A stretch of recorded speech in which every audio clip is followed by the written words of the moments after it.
be strong.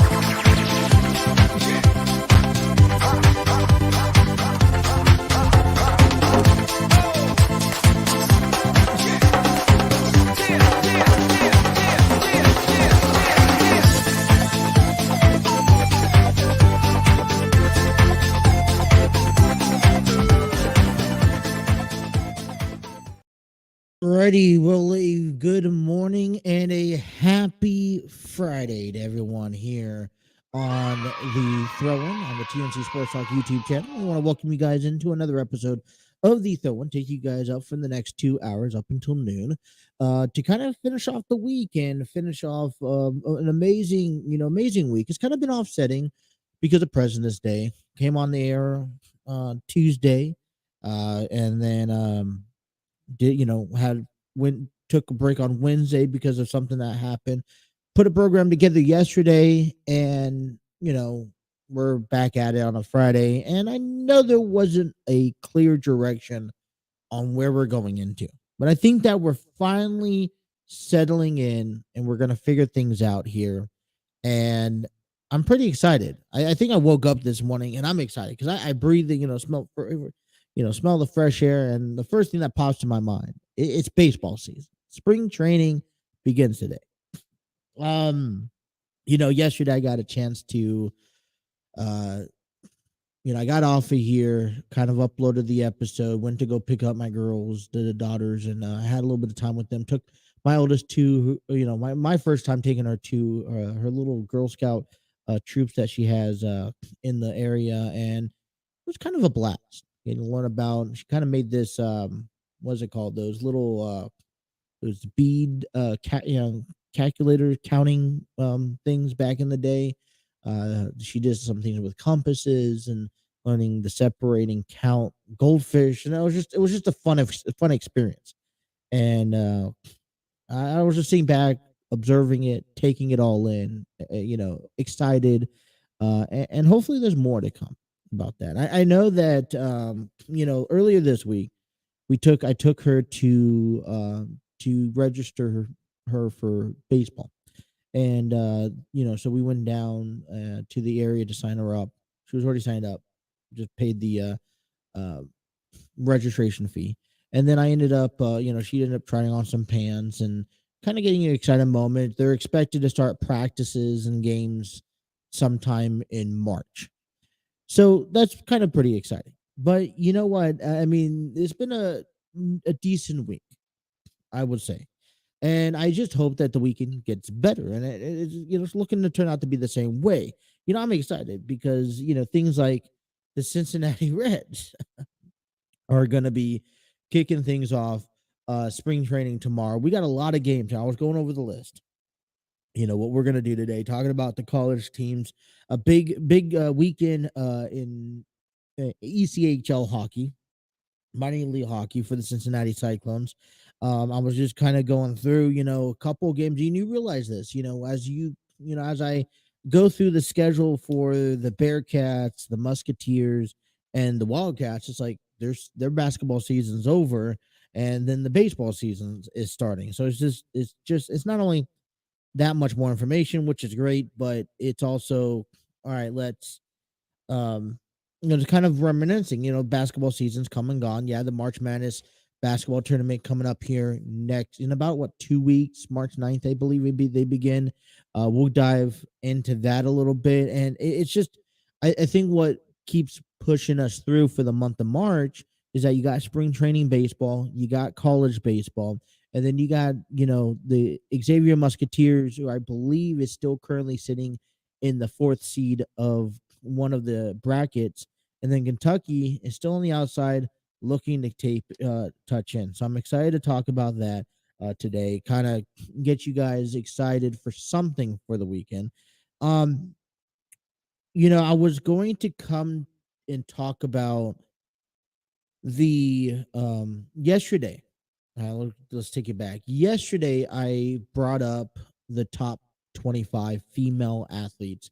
And then I also gave you guys the top 5 female matches of the year. I will like to do that in return to the male side of things. Now, the problem I have is I started this project on Wednesday. It's a project that I've kind of been procrastinating throughout the month of January and February. And I'm like, well, you know what?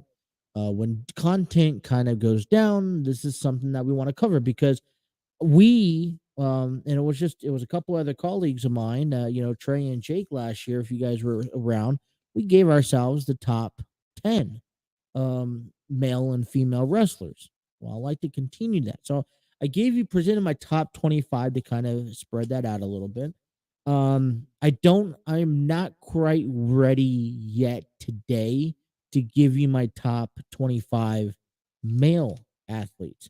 But so I'm going to have to postpone that until next week, but that will be coming next week. But I will tell you that I will be giving you my top 5 male matches of 2022. And boy, I tell you, this was a kind of a difficult one to sit around and to kind of look, okay, who really deserves to be in the top 5.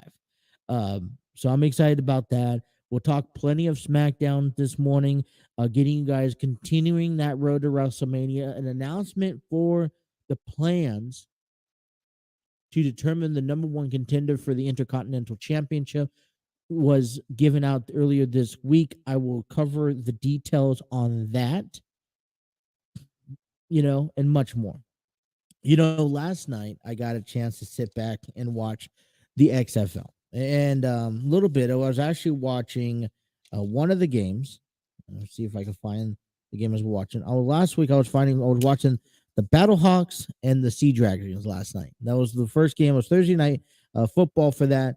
Was on one of the FX, or Fox.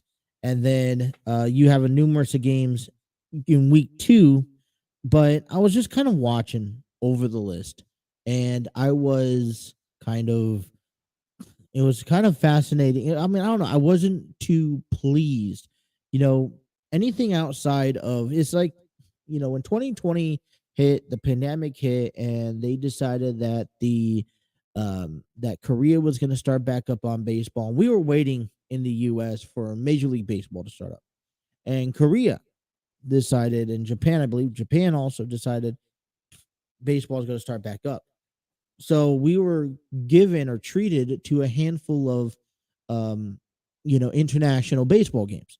And it kind of it didn't seem the same, right? I could sit down and watch Major League Baseball. I could sit down and watch AAA. I could sit down and watch AA. I could sit down and watch single A baseball.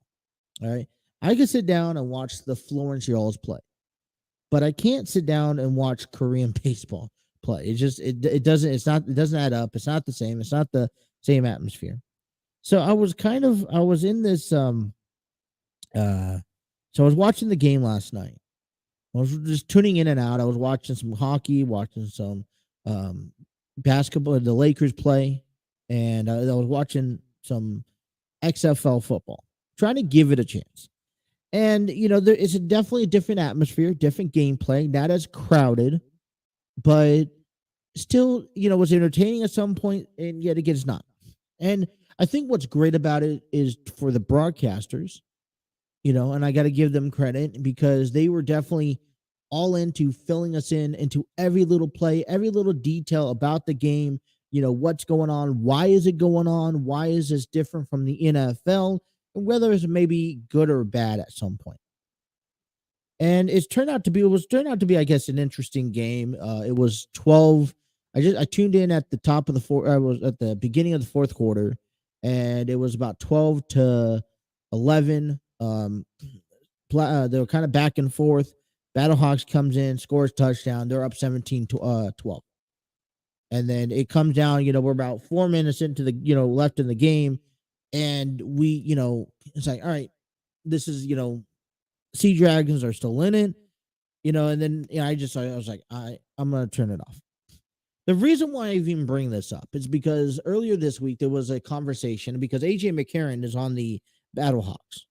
And one of the conversations that we had or an article I read earlier this week was about about learning each other's sport. Okay, learning each other's leagues. Let me put it that way. Okay. And we've seen this kind of in baseball where they're trying to do the trial and error in the minor leagues, like the bigger bases, the pitch clock, the limited of pitching changes, stuff like that. And they try that stuff in the minor leagues before they bring it up to the major leagues. Just like this season, the elimination of shifts, um, the pitch clock has been something that's been talked about for the last several years, and now finally being officially implemented and saying, "Hey, we gotta crack down on this to try to the change of the game to speed up the game." And then the same thing, and regardless of if it's good or not, sometimes change is always a good thing, and I could give you my opinion. I don't like it. Just like I was very unsettled and uneasy to find out the designated hitter spot was taken away. But anyways, I believe that the NFL should take this time to watch XFL, USFL, and and kind of see the options and what their gameplay is and what their strategy entails, because you can always learn and maybe adapt and maybe inherit some of those changes, right? The whole idea of these changes for the XFL and USFL is to allow a change of play and pace of the game, right? You want, you don't want the same exact, foundations that the NFL has and has been playing for over several decades. And one of the key things I think really brought to my attention was this whole um, opportunity of this, either you could kick the ball, and after a possession, after a touchdown, and after the extra point, you could either kick the ball, okay, and give them that opportunity. But then you could also have one play on your 25-yard line. It would be 4th and 15. If you can convert the fourth, and you only get one play. If you convert the 4th and 15, then you can just continue on with that play. So you get it's like an onside kick, right? This is a substitute other than an onside kick. You'd had one play. It will be 4th and 15. If you go for it on 4th and 15 and you successfully succeed, then you just continue first down and whatnot. If you fail on 4th and 15, then your opponents just get the ball back in that great territory. It's very similar, and I think it kind of works. I think we saw this in week 1 with the Sea Dragons. Oh, well, no, not with the Sea Dragons, with the Blackhawks. That led to them winning 18-15 in week 1. And, that is an option. And now, I was reading this and I was looking at it. I'm like, there is a very, very low percent chance to see an onside kick. Majority of the time that you see the onside kick, it's always the opponent's going to get the ball, and it's whatever, right? I mean, it's kind of, for me, a waste of time. Just like, to be honestly, the regular kickoff, because 90% of the time it touches back in the end zone, and it doesn't, for me, it doesn't do much of anything. I mean, I think it's every once in a while. I think you probably see it no more than 3 times in a season where you get the chance to see the actual a kickoff be returned for a touchdown. It's a rarity, and although it's exciting, it's one thing that I think just adds a lot of time to the game, right? So the onside kick, yes, for me, it's a devastated. It's not devastated, but it's just one of those things where you're kind of like the percentage goes towards the opponent, because there's a lot that the kicker has to do. First of all, there's no running. The defense, the kicking team can't run pre kick of the play, and you can't really touch the ball or touch the player. You can't really do anything until they get the ball. And so I guess the controversy is quite there. right? The controversy, or at least the problem, is right there, and I think it's sometimes it could be a waste to try, and so I think this XFL rule where you can go for it on 4th and 15, I think it makes sense, and I think it builds a new excitement because now you're giving the team an opportunity, one play only, and it's like a 4th and 15. Like if you had a pass interference on the offense, and I mean that's a long range, that you really have to really dig deep and find a play that works. And I highly doubt that the NFL will go ahead and change anything that is being made or any rules like that. I would love though to at least for the NFL to consider, the options of, hey, can some of these rules and regulations that make this, XFL, season or USFL season exciting, can you bring that over to the NFL maybe in years to come? And I get it. It's kind of, this kind of what, these rule changes because kind of what, hey, let's make the, this season excited because, hey, football season's over, right? I mean, you have 10, they're doing 10 weeks of XFL. I don't know, no, I don't know how many weeks of the USFL, but they're doing a handful of weeks that's going to carry you through the off season, which is great. If you're a football fan, you can still enjoy your football. You just have to adjust. But, and they're trying to make it where, they will get people to watch. But that was just something that came out a little yesterday. I tried watching it, didn't really quite settle with me. I don't know how many games I'd watch of the XFL. They continue this week, and we'll talk about that in a little bit going on. All right. A big weekend in local sports in Cincinnati. We got the Cyclones game. Big weekend. We'll talk about that here coming up in the program. Like I said, today's program, I'm going to give you my top 5. We'll talk about SmackDown and wrestling and whatnot. But Cincinnati Reds and Major League Baseball is ready to continue. And I'm excited. I am stoked, ready to go. Because, spring training, regular season, just to get back in the feel of it. And we, especially for the Reds, we need every loud ounce. So we'll talk heavily about that coming up here. What I want to come back to in our first program, man, MLB owners claim that they're in a financial trouble. And I'm like, great. There's actually an article that came out on February 20th, and I just started reading bits and pieces and, reread it this morning. I'm like, you know what? When we think that the season is going to be normal and we get treated to something like this, I'm like, great. Let's talk about that when we come back. We're going to take our first break here on the throw-in. We want to thank everyone who's watching us on YouTube. Hit that like, share, and subscribe button. Be sure to have those notifications on so you don't miss a single episode.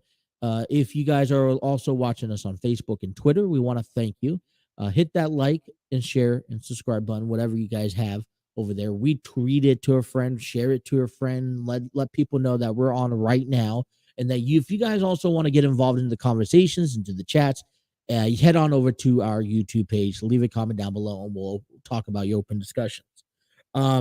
If you guys are also taking us on the road with you guys are maybe downloading us and listening to us on any audio platforms, we thank you. Leave us a comment, and all that good stuff. So we want to give a big thanks to you guys, the listeners, for tuning in and making all this possible. We're going to take a time out, come on back for 2 hours, taking you up until noon here on the TNC Sports Talk YouTube channel.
All right, 10:23 here on the throw-in on a Friday. Happy Friday. Getting you guys ready for the weekend. We want to give a big shout out to StreamYard Studios, the proud home of the TNC Sports Talk YouTube channel. StreamYard Studios is where you can create podcasts, videos, host virtual business meetings, and even conduct your interviews. So if you guys are looking for a platform to maybe create YouTube content, do some sports talks and all that good stuff, check out StreamYardStudios.com. They have a free version also. Alrighty.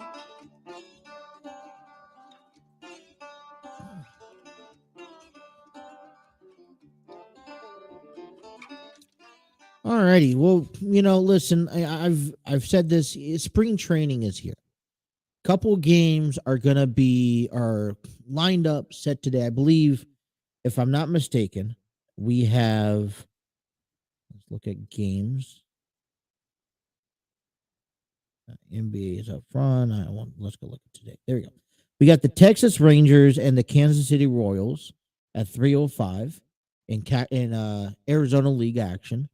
And then we have the Seattle Mariners and the San Diego Padres today at 3:10 on for Arizona League action again. And then all the rest of the teams are playing tomorrow. And okay, so let's take a moment.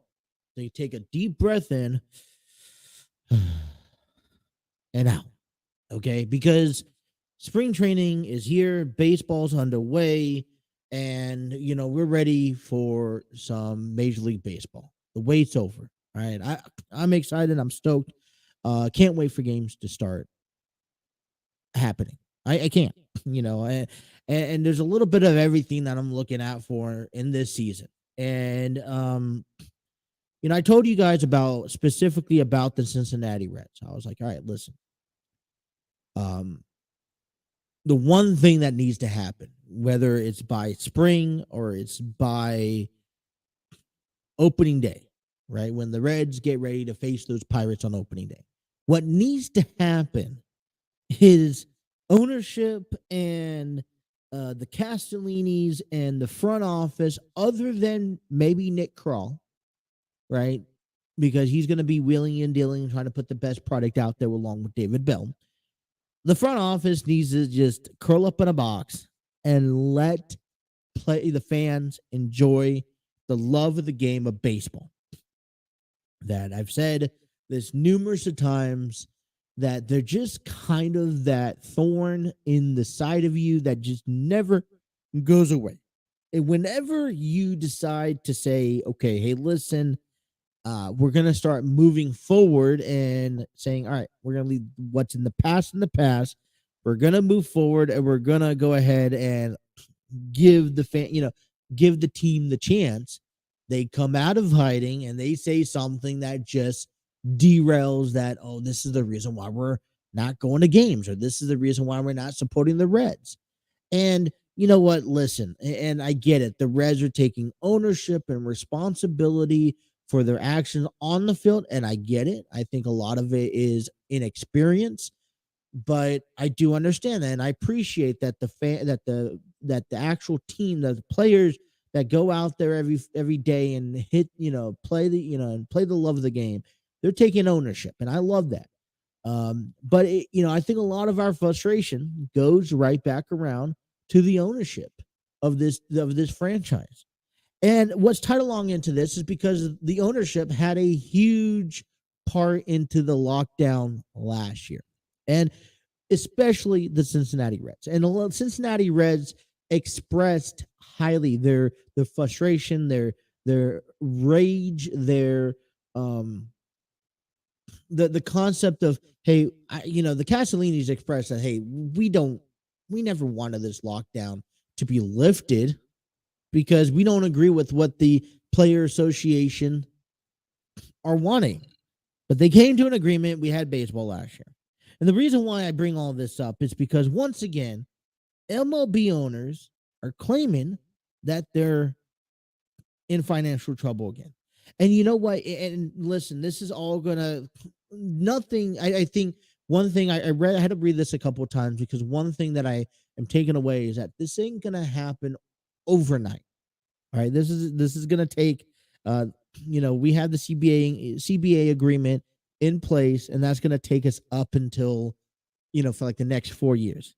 But I think the reason why this is, and also it's a downside because once again we're hearing from the owners, and trust me, we've heard from the owners not just on the red side of things, but all over the ball, all over the organization, Major League Baseball.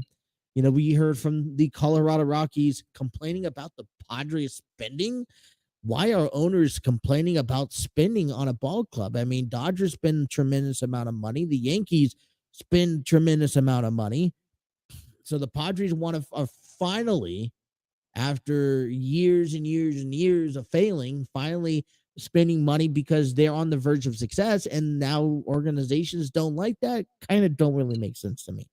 But in this scenario, and I think this really affects the fans more so, is that we could be in controversy, or it can be seeing a different change in the way that we're watching baseball. Okay, so let me put it this way. This was an article that put out back on February 20th by Al Yellen. And listen, I think this is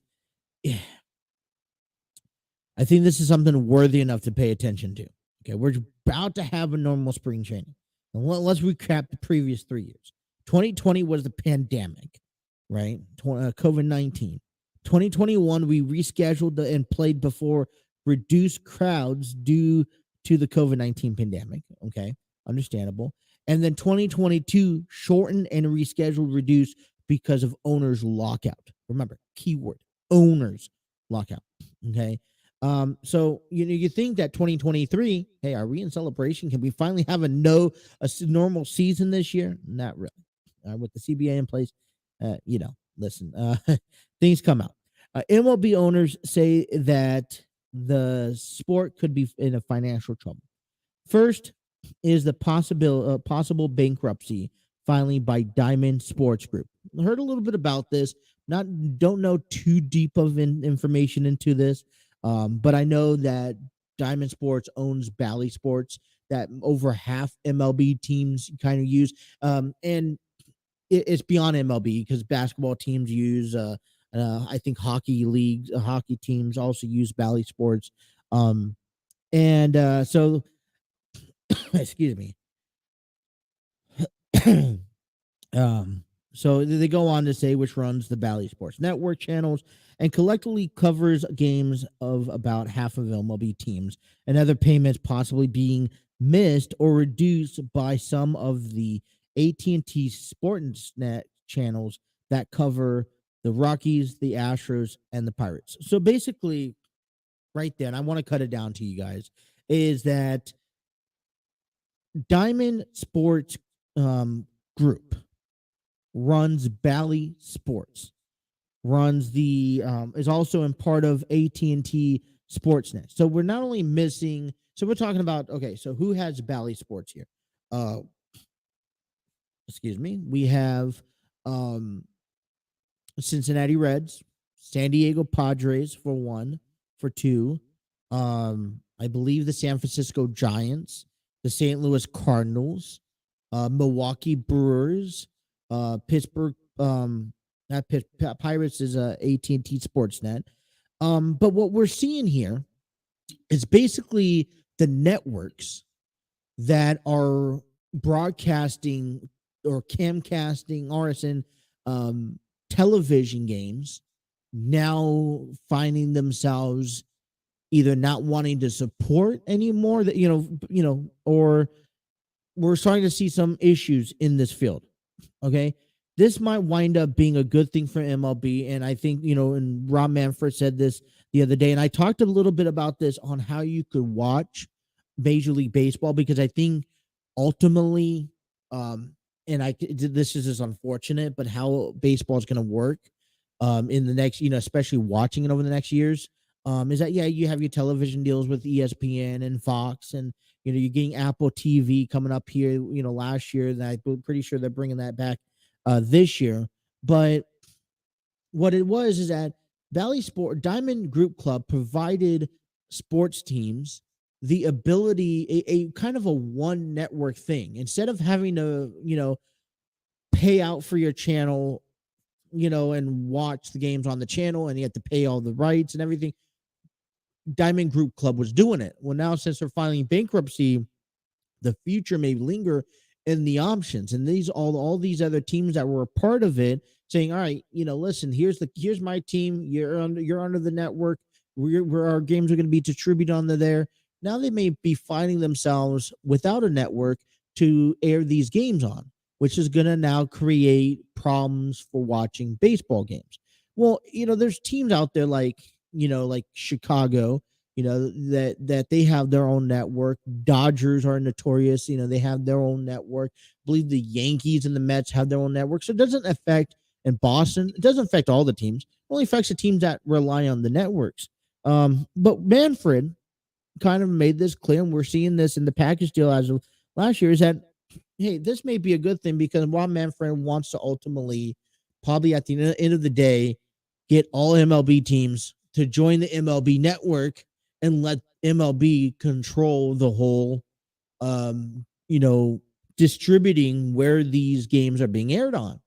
So, instead of going through a third party, and Diamond Sports Group is a third party, you come to MLB Network. You let the network, take over.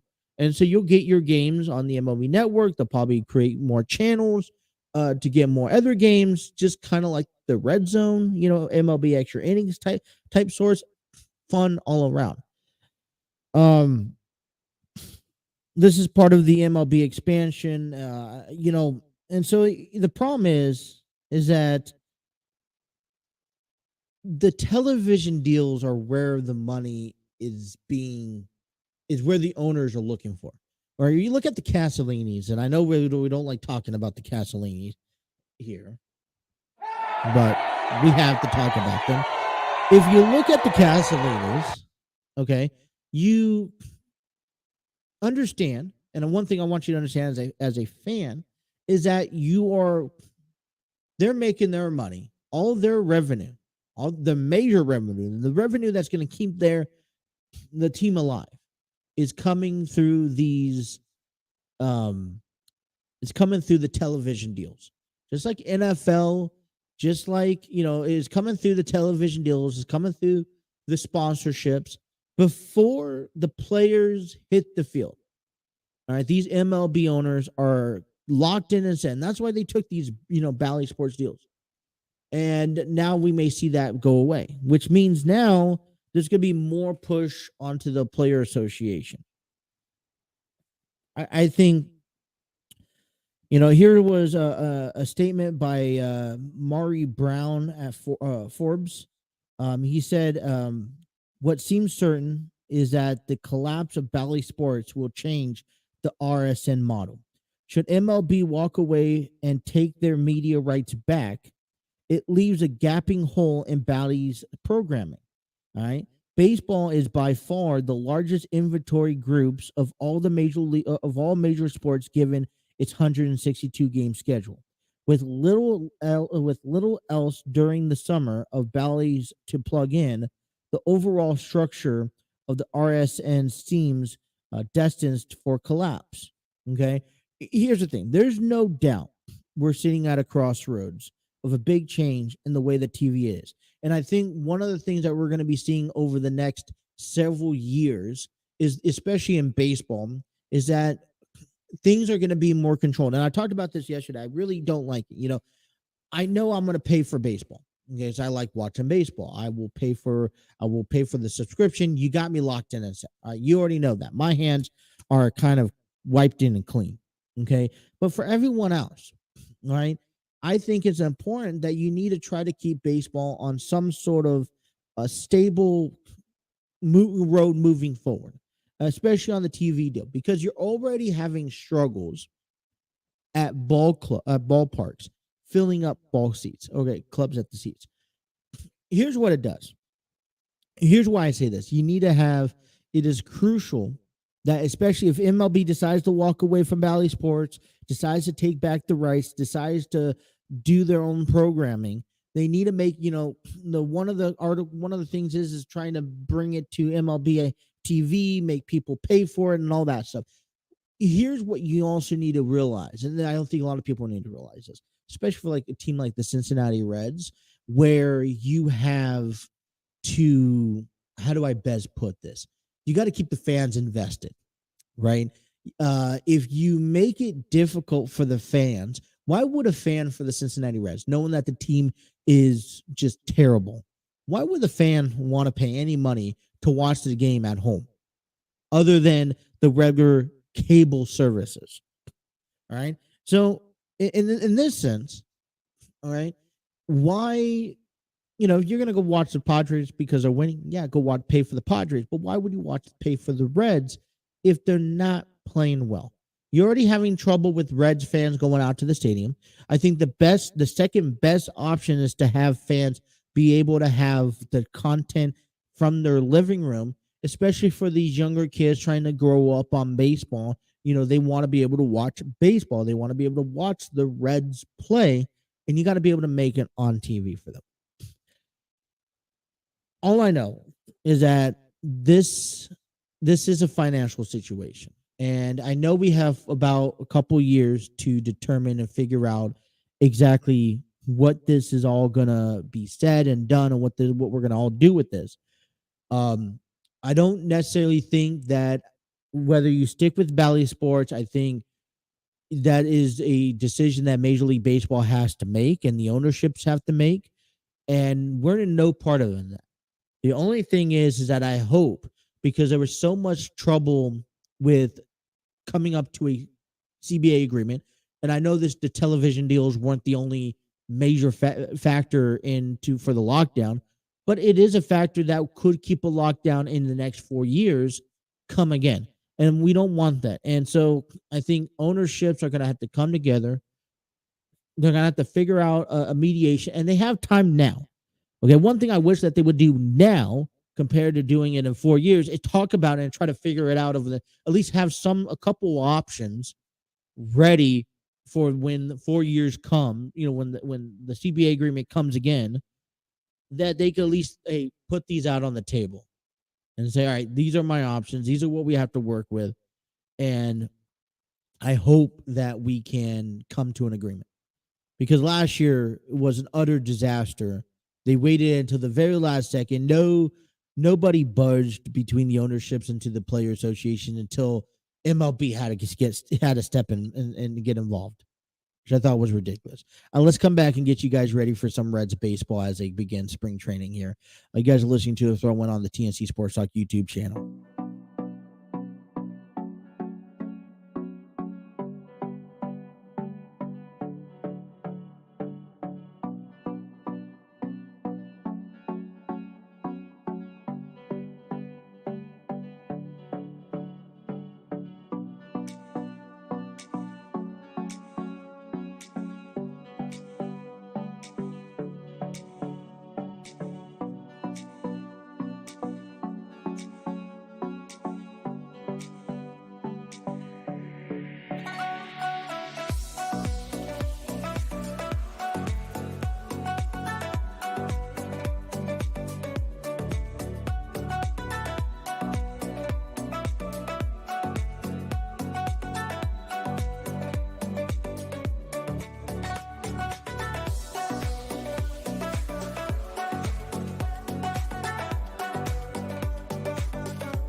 10 toes down, I'ma ride with the gang.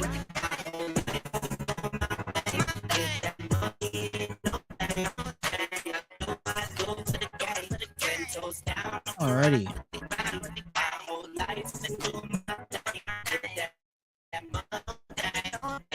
10:44 here on the throw and take you guys up until noon on a Friday morning. Welcome back, everyone. I want to thank you guys. And man, hey, listen, I'm today is a good day. Spring training is back, and I think that it is important that this is we'll talk about baseball until death do us part, and to say the least. No, listen, it's gonna be, um, listen, I'm a true baseball fan. I'm excited for the Reds to get back into playing action. I think I'm also just more excited for the entire baseball, just entire Major League Baseball to get back into play. It's just there's something about of every day, just getting out there playing the baseball, game each and every day. And for the Reds, listen, you know, we are finally in that transition. All right. Whether you like it or not, this is that, all right, we got to move forward. Right. Um, we got to move forward and say, all right, we have a young group of guys that's mixed with some veterans, maybe off of 1 or 2 year contracts that try to just fill in the ball club. There's always going to be the question, did we do enough? But you know what? With the financial position, I think that Nick Kroll is under, and with the roster that David Bell is going to have to work with, I think we done what we could. I mean, you think about Daniel Norris. I mean, think about guys like Kurt Casale, Austin Romine, Chad Pender, Will Myers, Kevin Newman. Who am I thinking about?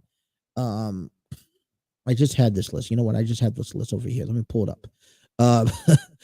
But you think about the guys that we were capable of that are new to this team. I mean, just yesterday, the Reds acquired a relief pitcher, Bennett Sosa, off the waivers from Chicago, from the White Sox. We picked up Hunter Strickland on a minor league deal. Chase Anderson's coming on a minor league deal, as well as Daniel Norris. This is all, trying to kind of fill in those empty spots. I don't think that they're definitely not a bad deal. We picked up earlier this month Will Benson for Justin Boyd. We have Nick Martini, Nick Plummer, Jason Volzer, Chad Pender, Derek Law. We have Matt Reynolds added on to this ball club, Richie Martin as well, Alex Young, Kevin Newman. We have, who else am I thinking for? Luke Weaver was assigned on a 1-year deal. I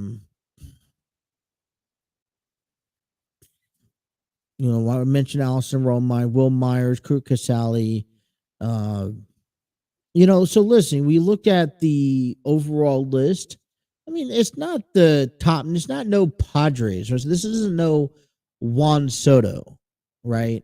But it is something that fills in the blank. But yet again, we have to understand the direction that the Reds are heading into, right? And the direction was, hey, we're going to bring up these young, talented guys and start from scratch again. Tyler Stevenson is one of those youngsters. Jonathan India is a youngster now. Yeah, they've had, they're not no rookie in the Major League, in the season now, but they're still youngsters that play a now contributor part.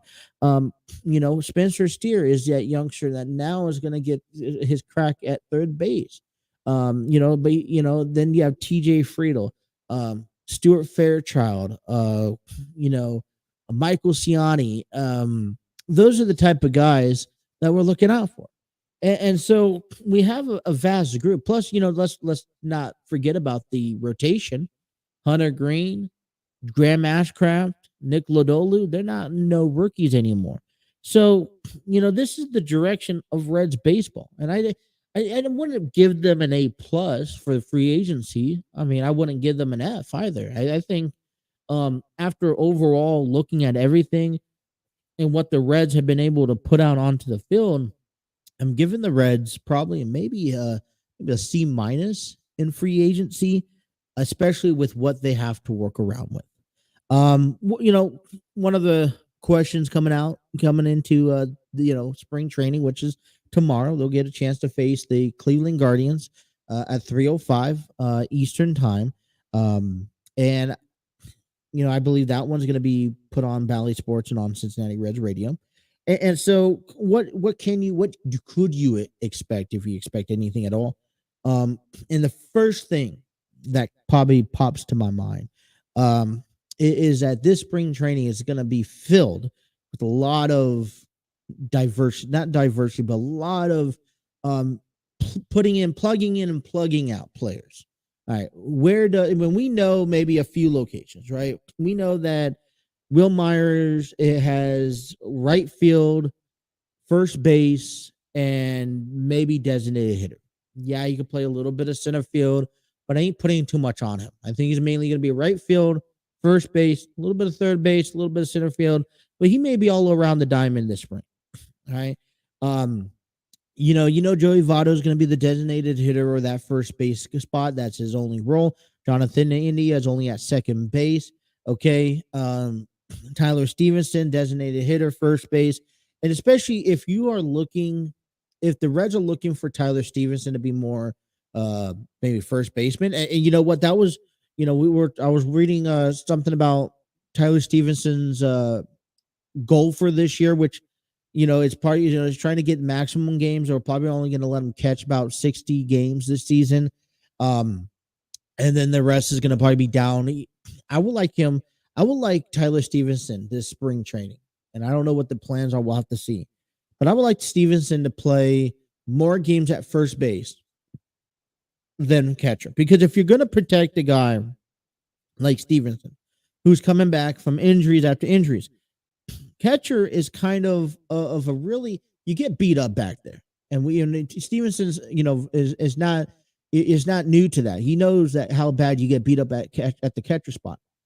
Maybe first base is a new position that when Votto retires or he no longer plays for the organization, maybe Stevenson can kind of fill right into that first base role and be the new first baseman. He can be an everyday player. It doesn't take a lot of, you don't really kind of overexert yourself, other than the catcher spot. So that's just a possible idea that I'm kind of thinking out loud. But look, listen, what I'm looking for spring training, all right, I'm looking for the outfield spots, that center field, that left field. I'm still in my mind trying to figure out who kind of belongs out there. You got a couple young good guys, Friedel, Fairchild, Fraley. We've seen a little bit of everybody, especially last year. So I think the battle of left and center field is going to be crucial. Spencer Steer is going to have to get himself used to third base, especially if he's planning on making opening day roster. The other thing is that, we did go pick up Chad Pinder, and we did go pick up Kevin Newman, and I would like to go see them, and Jason Volzer. And I know that they're not no long-term solution for these positions, but they have more experience. So I'm expecting these veteran guys to at least rub off on these these younger guys. But my biggest thing is that, and I don't understand why the ball clubs, nonetheless the Reds, won't try this out, is why don't you use Chad Pinder? Why don't you use Jason Volzer and Kevin Newman? Until you can feel confident enough that these guys, these young guys that are looking to be, at the end of the year, I think my goal is at the end of the year is to have TJ Friedel and to have Jake Fraley up there at the majors, everyday roster, primarily, position players. They're not no secondaries. They're not no bench guys. Spencer Steer. I rather get these guys if they don't look like they're ready to go, that they're major league ready right now at the end of spring, then I would love to see the Reds say, all right, you know what? I'll keep one guy up in the major leagues, maybe two guys up in the major leagues, get them to work, start building them. The other two guys that I feel less confident in, they're going to go down to the minor leagues. We're going to fill them up with the guys that we know that can play the position. And then as they progress, we're going to swap them out, right? Instead of getting 5 or 6 guys to throw them out there on the field and say, all right, here you go, rookies or sophomores, and say, let's go play baseball and win us a championship. Let's go out there and say, all right, I'm going to build you a couple of guys up now. And that way you still have support around the field and other places. And then you go out and then you say, all right, let's go and maybe about June, July, maybe. All right, let's get these other players in. Right. And that way you're building both up, because maybe, Spencer Steer is not ready for the majors, right, to begin the season. I just don't want anyone to have to rush them in, because I feel like the Reds has said, hey, listen, we're going to get ready, young guys, because we're going to throw you in the mix out of the blue, because we got rid of everybody. We have absolutely nobody in that roster. And so we're going to bring you guys up. And, if you guys hit it off, great. If you guys struggle, then you're going to have to deal with your woes up there in the major leagues. And I know through experience, through watching the Padres trial and error all the time, is that when, players come up, they maybe have a great start, then they start finding the woes, and they really have to go back down to the minor leagues for a short period of time. And that's kind of my thing with guys like Graham Ashcraft and Hunter Green, especially to come back down to the minor leagues where the pressure is less off of you and you can work on your mechanics. Because sometimes when you stay in the major leagues too long, you can't work on your mechanics and you can't work on the things that you need to fix at the major league level. Major league level is for major league players. If you got things that you need to fix, that you need extra coaching and you need extra work on, then you need to be able to have a minor league system that can provide you that type of work. So I'm really expecting everybody to kind of work together, and kind of build off of one another. I'm kind of expecting a lot of these guys like the Penders and the Stricklands. I think Hunter Strickland, and this is my opinion, he didn't have such a so great year last year. And I'm hoping that this year is that bounce back year. Hey, I got to prove myself. They're nice enough to give me a second chance. I really got to get myself out there and going. And, but I'm hoping that this spring training, we see a little bit of everything. And we'll get a chance to have these veteran guys work with these younger guys and really rub off on them. I'm also excited. I'll tell you this. I'm excited for Ellie De La Cruz. Now, I mentioned this. I've been mentioning this in the segment. I just don't want these guys to get rushed out there on the field, especially if they have a lot of work that they need to work on. If they need to work on stuff, I'd rather have them do it down there in AAA or even AA and build up and take the time, because it doesn't help an athlete to get rushed up to the major leagues, expect X, Y, and Z, and say, okay, here you go. It's when you have the best way to put it. So when you know that the team is not destined, or you're not looking for a division, division win, or you're looking for a World Series win, then really, there shouldn't be no rush trying to develop these players or anything like that. So that's kind of what I'm looking out for this year. Let me know what you guys think. We're going to take a break. Hour number 1's completed. We'll come back and give you a trip around the local sports and everything you need to know. Hour number 2 coming up here next on the Throw-In, available on the TNC Sports Talk YouTube channel. About to leave, already packing, come with me. I'm not really asking. We'll get away to a place where we don't know.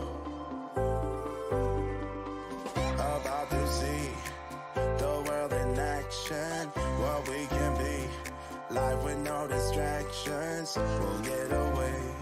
This is what we waited for. Take my hand, we'll make it somehow. We can't miss out.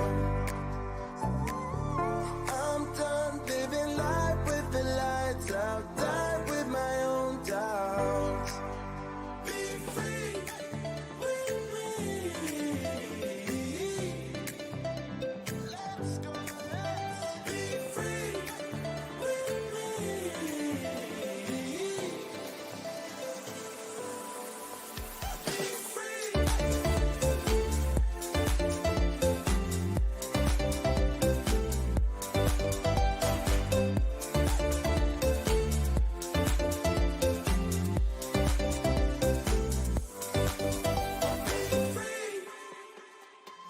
Not looking back, eyes on the freeway, Bonnie and Clyde, a classic cliche. We're on the run, this is what we waited for. Take my hand, we'll make it somehow. We can't miss out. I'm done living life with the lights out. Die with my own doubts. Be free.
All righty.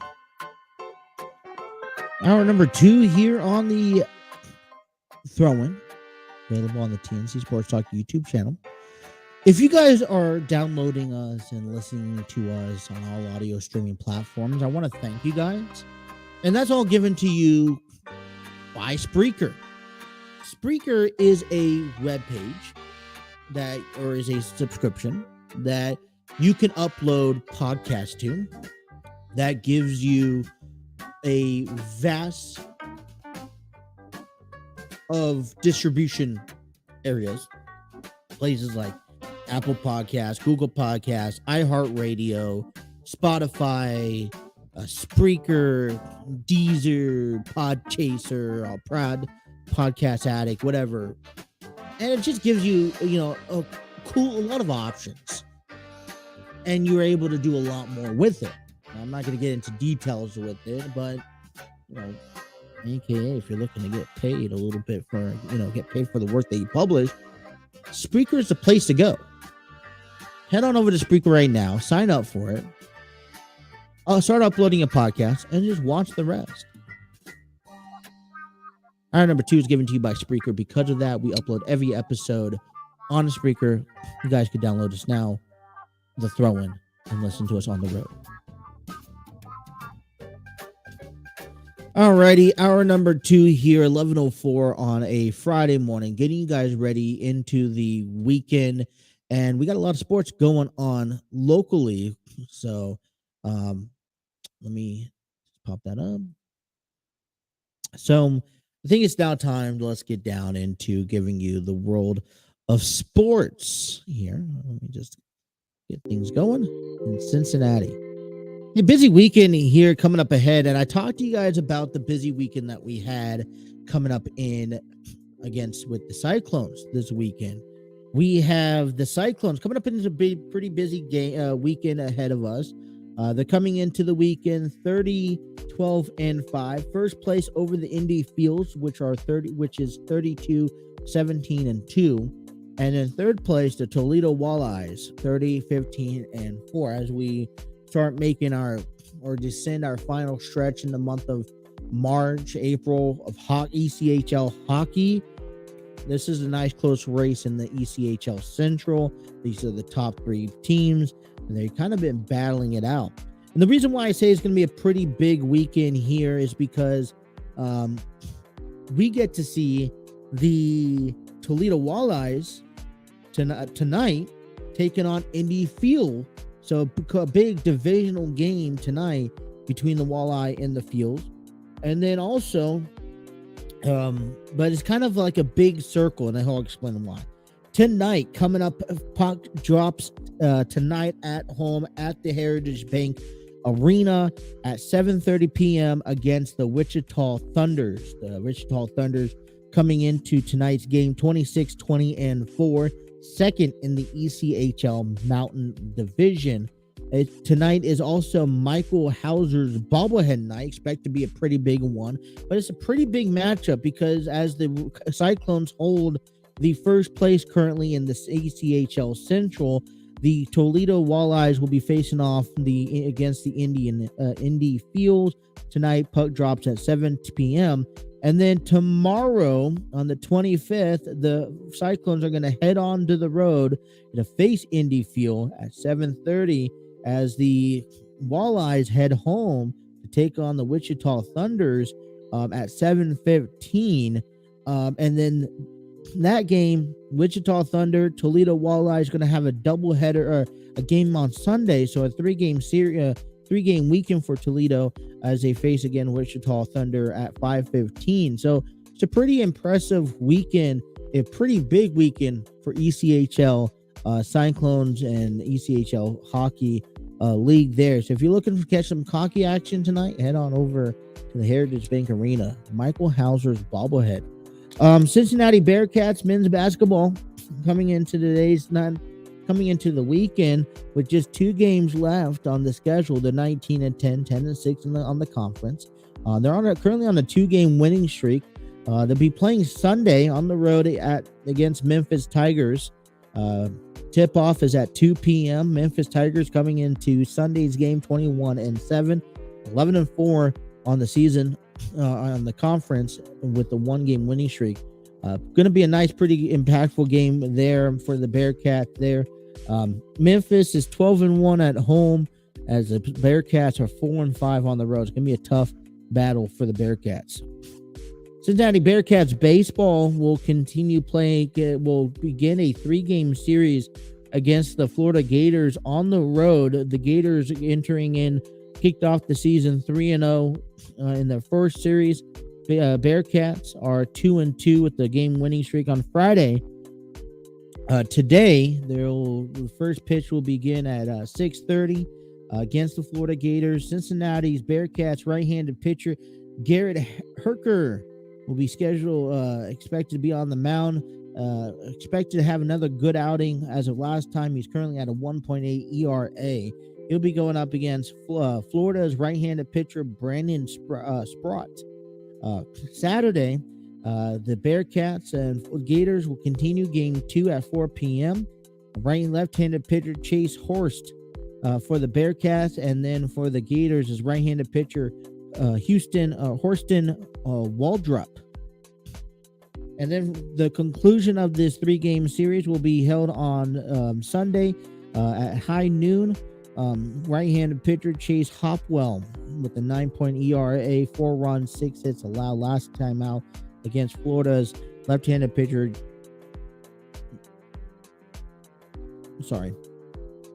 left-handed pitcher Jock Calden, if I can pronounce the name. All the games will be this series will be all played on SEC Network nationally. So check out some Bearcats baseball. Xavier Musketeers men's basketball, three games left, including tonight, as a tip-off is at 7 p.m. on the road against Seton Hall Pirates, who comes into this game 16-12, 9-8 in conference. Both teams come off of a losing streak, one-game losing streak, as the Musketeers enter play 20-8, 12-5 in conference. Seton Hall is 10-4 at home, as Xavier is 5-4 on the road.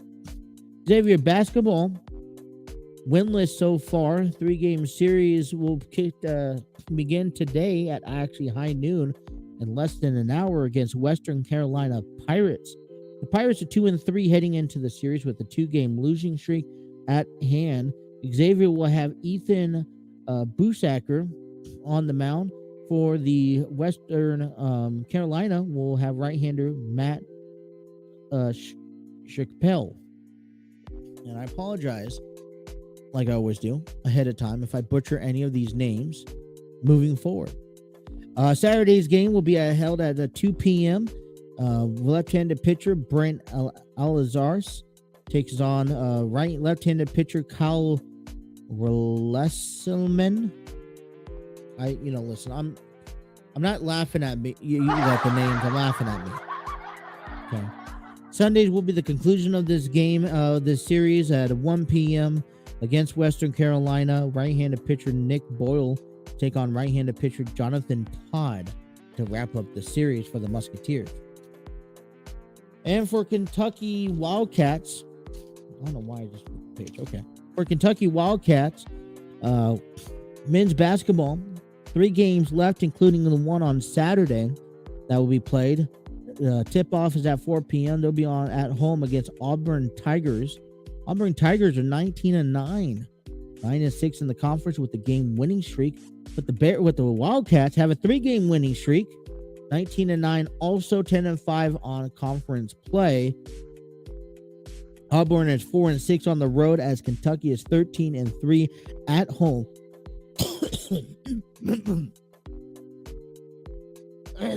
Excuse me.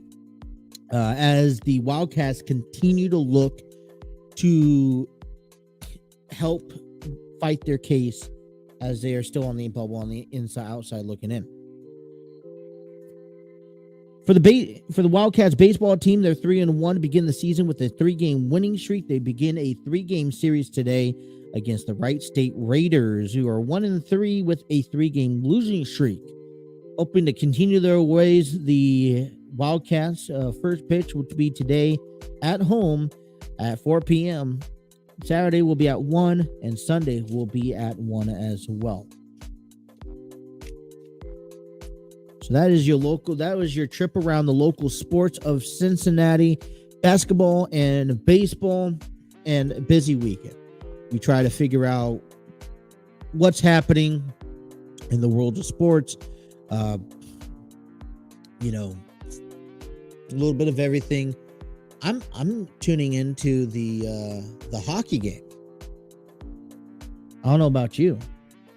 I wanted to check out the Cyclones. It's going to be a nice weekend for them, as well as baseball as well. Hey, basketball is coming to an end. This is what I say. A couple games left, and then you got the tournament, and the tournament's crazy. I tell you, it's crazy. Check us out on Monday. We will get you the conference. We'll get you the bracket ratings and let you know where the teams lie. Probably our first in-depth look into the bracket ratings. But that's your local sports here in Cincinnati. Alrighty. I mentioned to you guys earlier that the XFL season is here, and it is season week number 2. Okay. And I believe, and I just want to double check my results here.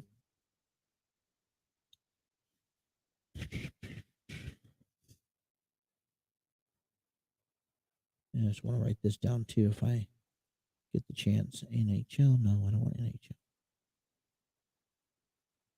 Really? Are you really all the way down here? No, you don't even have it on the list. All right, so that's women's basketball. I'm checking my CBS Sports app because I want to say it was like 22 to 18, but I'm not sure. The Honda Classic Series is what started yesterday. Chris Kirk is 8 under par, tied with Justin Sue in first place, who is also 8 under par. And then Carson Young is in third place, 7 under par in this weekend tournament. Let me see. I'm going to have to go to CBS Sports on the computer. You know what? I could do it in here. No more. More sports. Yes. They should be able to have XFL. Where is it? Come on. There we go. Very bottom. Very bottom. But I got it for you. The schedule was out last night. The St. Louis Battlehawks go on to win 20-18 in last night's game. It continues today. Not today, but Saturday. We have one game on Saturday between the DC Defenders taking on the Vegas Vipers. And then on Sunday, we have a doubleheader action. San Antonio Brahmas taking on Orlando Guardians for game 1, and game 2, Arlington Renegades taking on Houston Roughnecks to conclude week number 2. Like I mentioned, this is just, for me, this is just like a minor league scenario for the NFL. And NFL for me is kind of the top tier, the top notch, team or league, just like MLB is compared to maybe like the independent leagues, the minor league teams. And I don't know, I saw an article. I don't know if I still have it. It was up on Facebook. And I may have just lost it.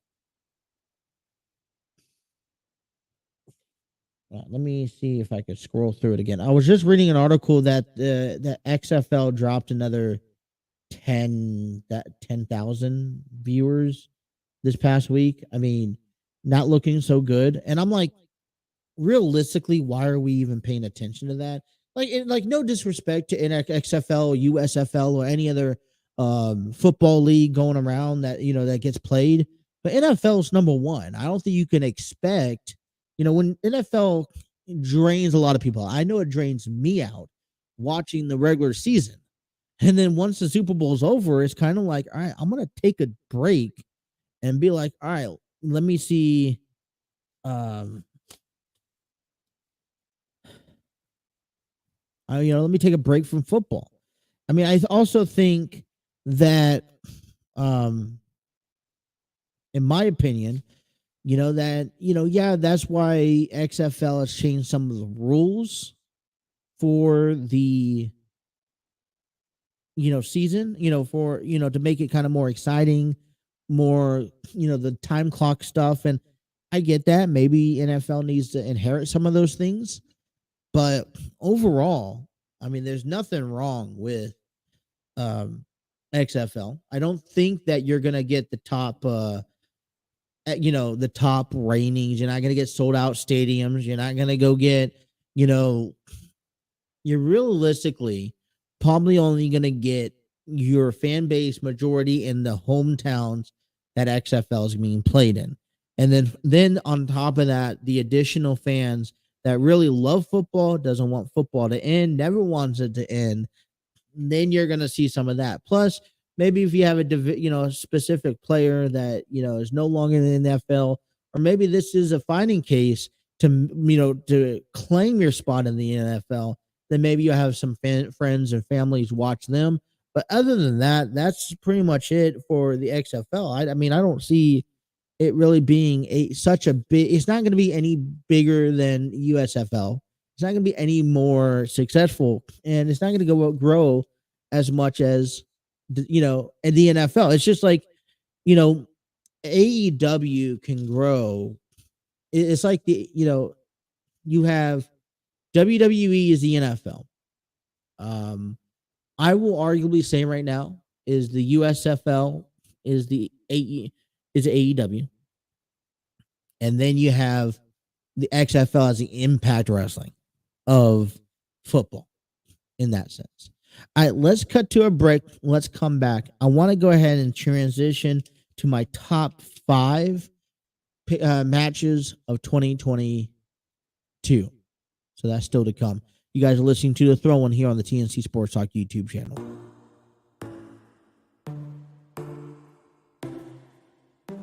Inside your bedroom, we stopped counting the days, lost in the rhythm. Physical silence, no need to speak a word, let you beside me. Don't wanna move too fast, your lips on my flask, sipping on your love, sipping on your love. I never dare to ask if we're gonna last. I'm needing all your love, needing all your love. Oh, when you, oh my God, you know you're playing your cards so right. Oh, I was looking for hearts, just in the dirty clubs and diamonds. Take me, oh my God, oh, but we'll hold our faces straight. Oh, I was looking for hearts, I was looking for hearts. Your blood is pumping, I feel it in your veins, surfing your heat waves. Your taste is different, somehow it makes me brave, chemical nature. Don't wanna move too fast, your lips on my flask, sipping on your love, sipping on your love.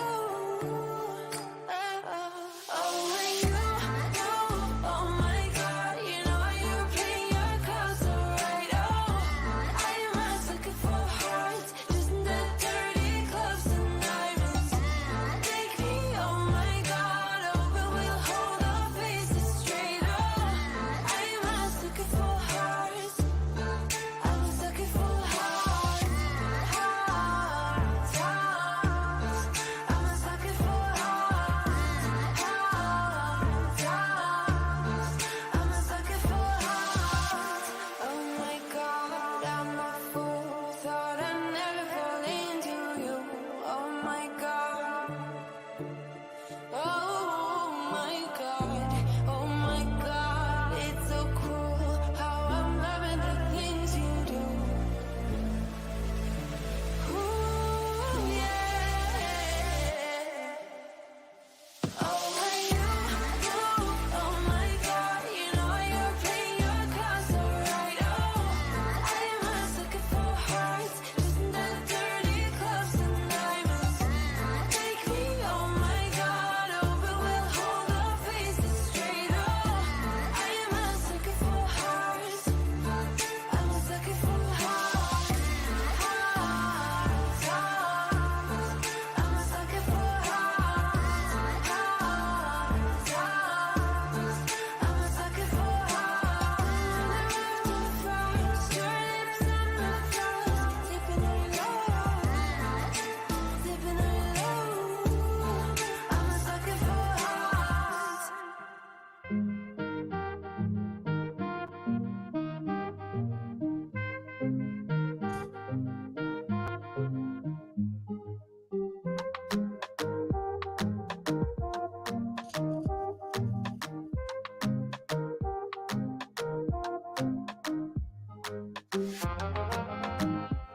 Alrighty. Discover your world-class artists, composers, and bands. Find the perfect soundtrack and give your social media accounts the music they deserve.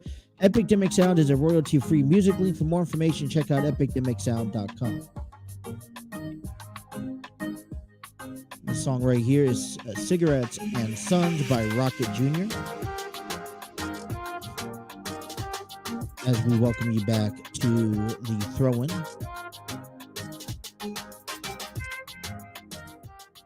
on the TNC Sports Talk YouTube channel. 11:24 take you guys up until high noon, and I was a little disappointed in myself because I was not capable of coming up with the list that I wanted to come up with for my top 25 men.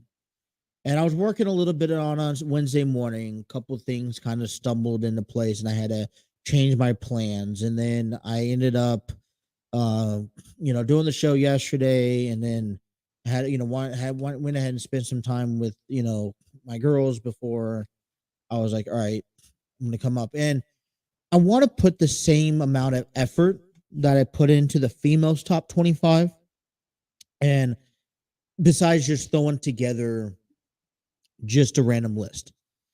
And I kind of feel bad because we're sitting here February 24th and we're already behind schedule, right? This is something that maybe we should have talked about and discovered in back in January. And trying to get everything and I openly admit that I'm kind of all over the place when it comes down to right now, it comes down to wanting to figure out the game plan, the pathways, what do we do, what can we talk about. So hopefully that can I hope that we can now kind of figure this out, and then moving forward, I'm working on getting on the schedule. So I apologize to everyone on the top of that. But so I'm going to push, I believe, I have it right here. I believe that I want to work over the weekend and give you my top 25 wrestlers on Monday. I also want to give you my top 5 pay-per-views on Monday and kind of just finish that, right? And then what I'm planning on starting is that I want to return the show of the week and return the wrestler of the week, both male and female. And so I'm excited to kind of go ahead and kind of get that back up and working. So I have those on my list for Monday. But today, I have my top 5 matches of 2022. And, I think there was a lot of good matches out there. Surprisingly, to me, in my top 5, and now this is considering both AEW and WWE, right?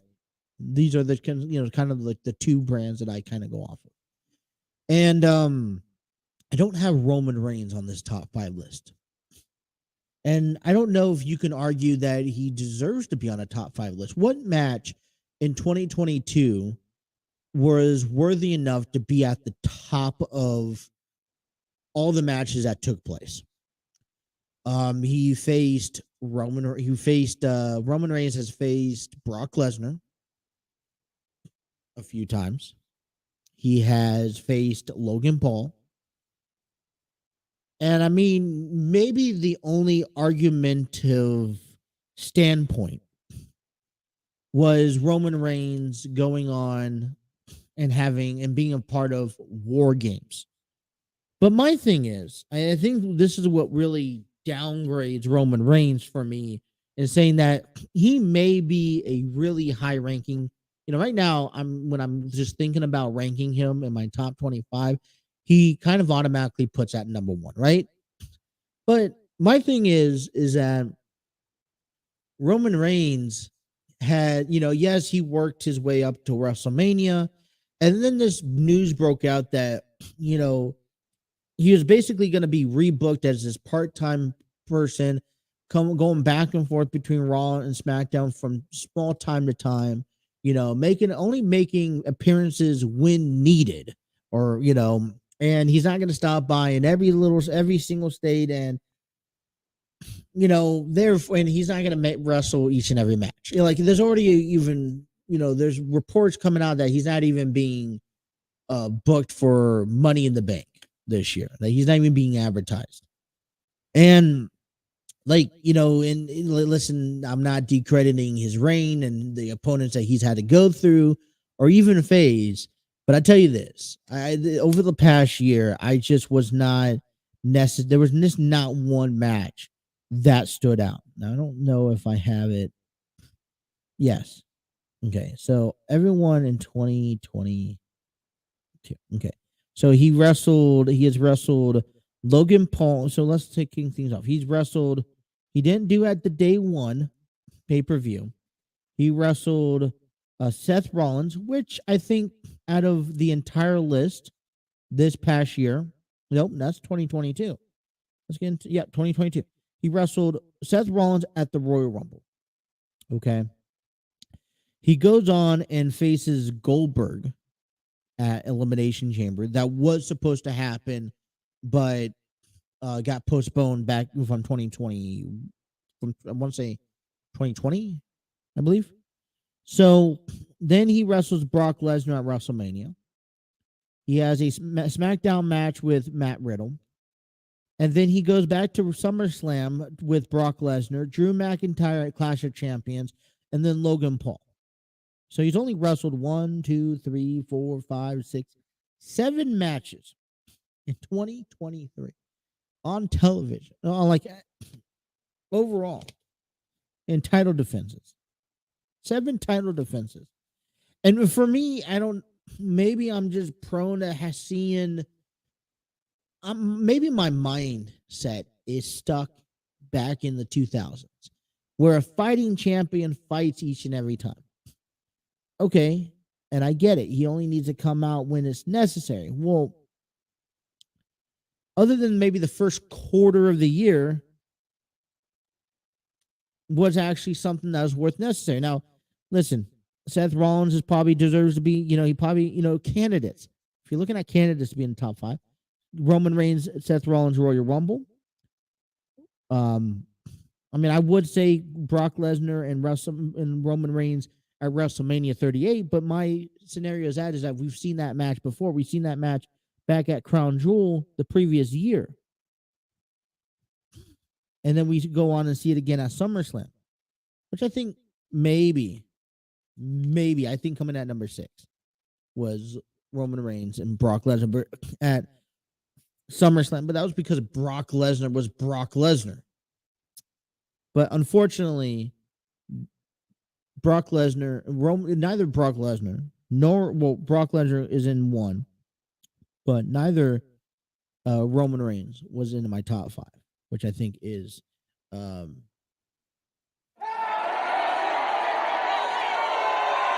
I think candidates could be Drew McIntyre, Clash of Champions. That was a good one. Logan Paul was a good one. But other than that was it. Coming in at number 5. All right, let's get down to the list that I want to give you. Coming in at number 5 is the dog collar match from AEW's Revolution. And I don't even know why I favor CM Punk. And this wasn't even because of CM Punk. It's because of MJF. MJF really carried this storyline and pushed this character and absolutely went on and really, I think, got this match over. He sold this match. And I'm not giving CM Punk the credit, because absolutely not. Yes, he survived, but no credit's due for CM Punk. So I really like that match. That match is coming in at number 5. We don't see many dog collar matches, and we don't really see them at this level of AEW or WWE. And this one really, this was really a storyline. I tell you guys about this all the time, about the storylines that lack AEW. And this wasn't just being the better person. Like, this was warranted in all means. So I have the dog collar match coming in at number 5. Coming in at number 4 for me, and I think this is where people will say, well, Roman Reigns deserves to be in that slot. But this would be the Fatal 5-Way on day one. But remember that one pay-per-view that no one really cared about or liked, and they replaced TLC. It happened on the first day of January, and Roman Reigns and Brock Lesnar were supposed to have a square off at this time, but Roman Reigns took COVID protocols, and we saw Brock go ahead and enter himself in to the Fatal 4-Way for that WWE Universal Championship match between Big E, Bobby Lashley, Seth Rollins, and Kevin Owens. Well, you know what? I tell you, the reason why this one is in the top 4 is because this one, I think this is kind of really sets the tone for the entire 2022 year overall in the WWE, how it was chaotic, how it was out of place, how you had to adjust on the fly. Kind of reminds you of how 2022 it was in WWE. So number 4 was the Fatal 5-Way. Coming in at number 3 has to be the Forbidden Door, Orange Cassidy taking on Will Ospreay. I think that this was a big moment for AEW and this whole quote-unquote Forbidden Door that we were talking about all year long, at least in the first half of the year. My thing was towards this, okay, Orange Cassidy and Will Ospreay, okay? It's not CM Punk. It's not John Moxley. It's not MJF. It's not Wardlow. It's not Sting. It's not Cody Rhodes. It's not Darby Allin. It's Orange Cassidy. It's Will Ospreay. It was, in this match, I think was a main event caliber match that was placed on the mid card of this AEW's Forbidden Door, coming in at number 3. Coming in at number 2, in my opinion. And I think this is where it hits off. And I think you want to talk about stealing the show, because 2 and 1 are very similar. Coming in at number 2 had to be the unexpected match and the return of Cody Rhodes at WrestleMania 38, facing Seth Rollins. Seth Rollins coming in, I think they played it pretty well. And I think overall, we were really uncertain who Seth Rollins was going to be facing at WrestleMania. Okay. And I don't really like how the ending was led up to it, where Seth Rollins had to go into Vince's office and say, all right, Vince, I need a match. And, Seth Rollins tried to start picking fights with random people. And I quite really didn't appreciate how that kind of concluded. And, Vince McMahon said, oh, you want a match? You could have just asked. I really wish that the way that it could have turned out was like, you want a match at WrestleMania? I'm going to give you a match. But then I think, but it's going to be a match that you really don't know. So, I mean, it wasn't, I think the return, I think all those speculations, until you saw it yourself, we were at the time last year towards WrestleMania where speculations were just speculation. And then that leads into my number one match of the year was the Hell in a Cell one. This feud that between Seth Rollins and Cody Rhodes, from WrestleMania to being surprised, to be a surprise return, to taking it to WrestleMania Backlash, which was another incredible match between them two, and they both had an equal share. And then entering inside the Hell in a Cell for the third time, where then the whole now story of the torn pectoral tendon in Cody Rhodes, I want to say right side, was torn off the bone, and he was going to need surgery afterwards. But then the gripe and the determination of going through that match and finishing through, I think, topped all of it. I understand that my top 5 may be different than a lot of other people, but that's my top 5 wrestling matches of 2022. Like I said, come back Monday and we'll give you our top 5 pay-per-views as well as our top 25 male wrestlers of 2022. All right, let's take our last time out of the program. Let's come on back And I want to talk to you guys about getting you guys ready for SmackDown tonight. We are on the road to WrestleMania. SmackDown is set to take place tonight. A couple of things planning to happen. Plus, WWE announced the solution for the Intercontinental Championship heading into WrestleMania. That's still to come and more. I'm taking you up until taking you up until noon on the TNC Sports Talk YouTube channel.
I tell you almost every night,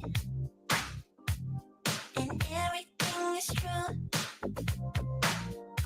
The feeling that you're giving me whenever I'm with you, just show me Alrighty. ecstasy. Welcome back here to the Throne 11:43. Last segment. Let's finish off strong here, as we got SmackDown ahead of us. But want to also mention, don't forget to check out AEW Rampage tonight on TNT. I believe it's still the location to watch Dynamite Rampage. Haven't one thing's been interesting. Listen, it's WrestleMania season, and I'm sorry, we have a lot of sports to talk about. Baseball is here among us. Spring training starts tomorrow, and I'm definitely thankful for spring training and baseball to be back. There's going to be a lot of stories, a lot to talk about. I'm working on a couple of different things that I want to bring our way next week on the program as we present ourselves. I have some top 100 free agents. I think one of the biggest questions, what we want to reiterate is, I looked at the top 100 free agents, wrote them down. I'm going to pay more attention to it over the weekend. And, where the Bengals fit, excuse me, where the Bengals fit in the top 25 or the top 100 free agencies, in the NFL draft. The thing is where does the Bengals need help at? And one of the things that the Bengals need help at is always offensive line. Well, if you need help at the offensive line and you're in the draft pick, well, you may not get yourself a solid draft. So looking into, what the deal is for what could possibly be the solution. Well, is there a free agent open? I know last year the Bengals took a free agent, the free agency market, signed Alex Kappa, Terry Karras, which I thought was great selection. So can the Bengals add on? So I'm going to take a look at that. Also, I think the conversation is also warranted for the quarterback situation in the NFL. A lot of quarterbacks as listed on this list. But that's tomorrow. That's going to be sometime next week as well. So hopefully you guys have a good weekend planned. But you know what? Before we can get into that and great talking about baseball and all that fun stuff, SmackDown is tonight. And we have a couple of things lingering over the ways. Imperium will get squared off. We'll do a 6-man tag team battle against Braun Strowman, Ricochet, and Madcap Moss. That'll be taken. That'll be on tonight. Rey Mysterio will once again do battle against Karrion Kross. And we will also see the return of the Firefly Funhouse. Now we mentioned earlier this week, we are, just after Elimination Chamber, we're on the road to WrestleMania. We know what has happened, what has not happened. And now on SmackDown, we can see the actual look for WrestleMania. And, now we're going to see Cody Rhodes and Roman Reigns WrestleMania. That's the picture. All right. Sami Zayn has went into Elimination Chamber, lost the Elimination Chamber, showed up on Monday Night Raw, and now is pleading and asking and begging Kevin Owens to team up with them to help him take down the Bloodline.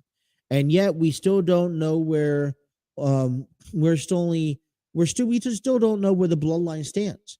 Are the Bloodline back in order, stronger than ever? Are the Usos united?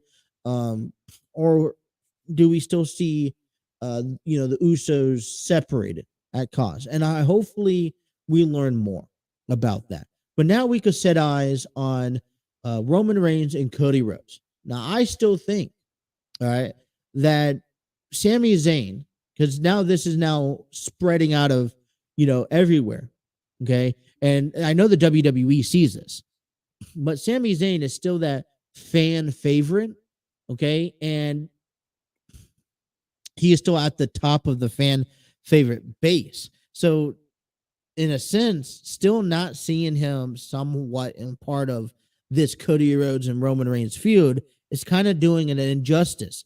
Now, we're going to have to, I'm going to be okay to allow Triple H and the writing team and the WWE to do what they think is best. Okay. And however this storyline rights works. But I'm telling you, when you have such an empowered person right now, as in Sami Zayn, who's captivated the entire, WWE universe. And right now, he's one of your hottest wrestlers in the industry, which, in the, WWE, and you never even think of it it comes to show that say, all right, now you have to, we're going to take a different direction. So we're going to hopefully find more information out about that as we get closer, because I know Cody Rhodes is getting aggravated after hearing week after week after week with Paul Heyman. And here was also an interesting note that I saw, that there was a report on that last week's segment between Cody Rhodes and Paul Heyman was rushed in the sense of to prevent a Sami Zayn chant, because they want the fans and they want the attention on Cody Rhodes and Sami Zayn. And so for the next 5.5 weeks, WWE is going to have to figure that out. How are they going to plan that? Because I don't think the WWE universe is going to allow, is going to settle with that. And I don't think, WWE is going to allow Sami Zayn to get into this title match. Tonight, we're also going to see Charlotte Flair and Rhea Ripley go, face to face inside the ring. It's going to be interesting to how they are going to grow this feud. This is a story that was taken back to 3 years ago at NXT, 4 years ago at NXT, where Charlotte Flair comes back to NXT, beats Rhea Ripley for the NXT Women's Championship, which Charlotte Flair had no business doing, didn't need this title whatsoever. And now this resparks this grudge match that Rhea Ripley has after winning the Royal Rumble, and now she's challenging the SmackDown Women's Championship. And the match is going to be a good match. I mean, it's going to be a well-perceived match. I want to see how they build towards it. And, I see Rhea Ripley coming over to SmackDown and giving SmackDown that attention. I would like to see, and I know this kind of is a little off subject, and maybe doesn't fit because Bianca Belair is on Raw, but I would like to also see Charlotte Flair at some point throughout this next 5-week span head on over to Monday Night Raw and to address maybe costs, maybe be a or a commentator, or to be at ringside, or even to be in the front row of a crowd during one of Rhea Ripley's match, something to get under her skin and build this feud a little bit more. There's nothing really personal other than the fact that, hey, we have this match that, hey, you beat me a couple years ago in a place that you didn't belong in. Now I'm going to come in and return the favor. And, we want to see that storyline kind of progress. So we'll talk about that. The thing I want to also mention is that earlier this week is that we saw WWE has announced a 20-man battle royal that will be held on March 12th on SmackDown at the Madison Square Garden area to determine the number one contenders match for the Intercontinental Championship at WrestleMania. This is going to contain men. I have the list right here, so we'll go on to you. The road to WrestleMania continues. Drew McIntyre, Rey Mysterio, Kofi Kingston, Xavier Woods, Finn Balor, Sheamus, Damian Priest, The Miz, Bobby Lashley, Dominic Mysterio, Johnny Gargano, Omos, Dexter Lumis, Bronson Reed, Rick Boogs, Santos Escobar, Braun Strowman, Ricochet, Baron Corbin, and Karrion Kross. So all 20 men have been confirmed for this match on March 12th. And it's I guess what's interesting about this is to be able to look at the list for the next 2 weeks and see, all right, who could potentially win. Like, I see Drew I could probably make a case for all 20 men, but Drew McIntyre is probably a favorite. Sheamus is a favorite. I could see Finn Balor winning. I could see Damian Priest winning. I could see Bronson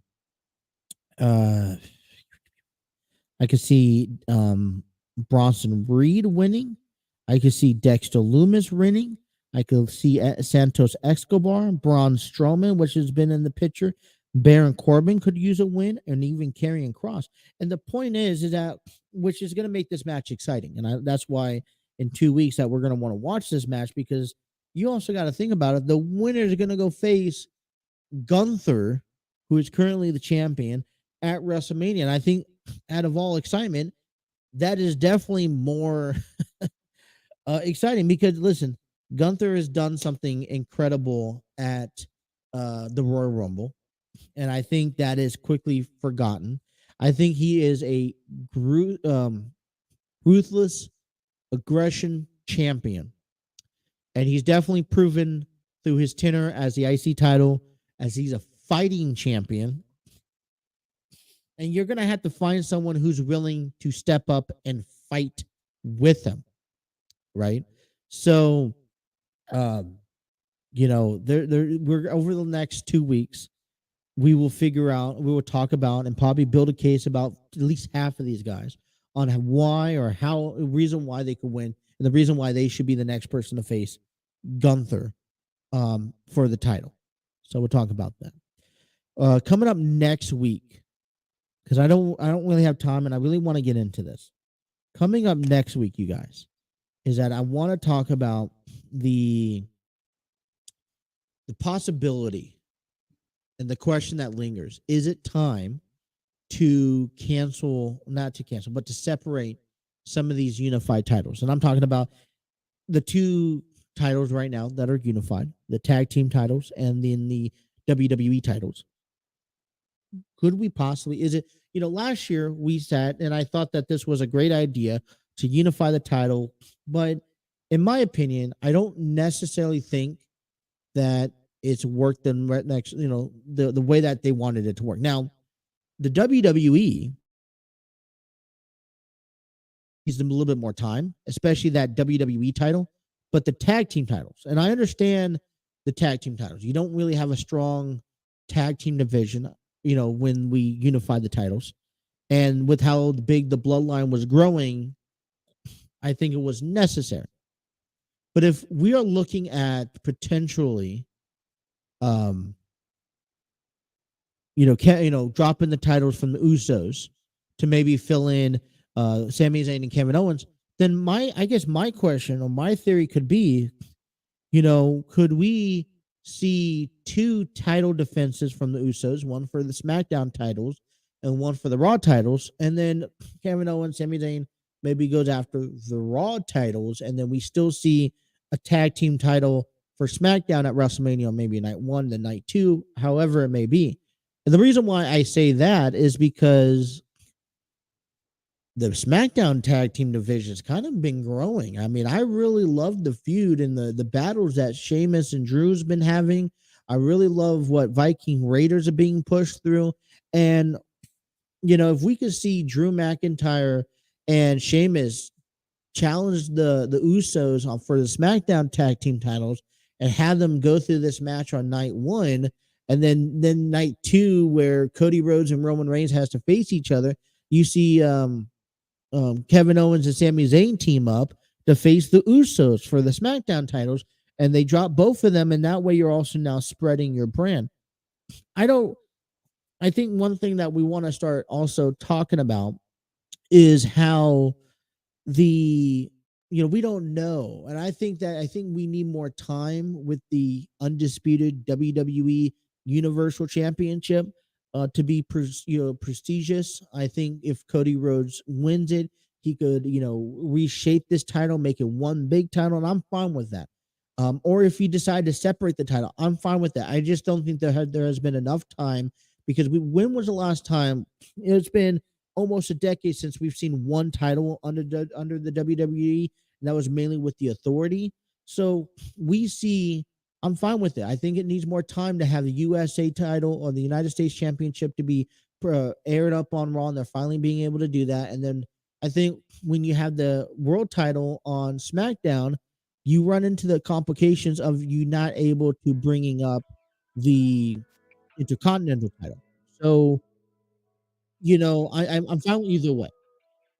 But tag team titles, not opportunity. What is in the store for the timeline after WrestleMania? I mean, if Roman Reigns loses, Usos loses, maybe. This is what they're setting up for, right? I mean, I know Roman Reigns needs this prolonged break. He deserves it, definitely, out of a man. But what are they setting up for? don't know. We'll talk about that next week. We want to thank everyone for tuning in to the Throw-In. Thank you for watching us on YouTube, Facebook, Twitter, downloading us at the Throw-In, and following us and listening to us on audio platforms. We will tune in to you guys next. We'll be back Monday morning. Talk about recap of all the sports. So on behalf of the entire crew, which is me, myself, and I, still alive, we thank you. We welcome you. And we invite you back next week. Thank you guys for watching the Throw-In right here on the TNC Sports Talk YouTube channel.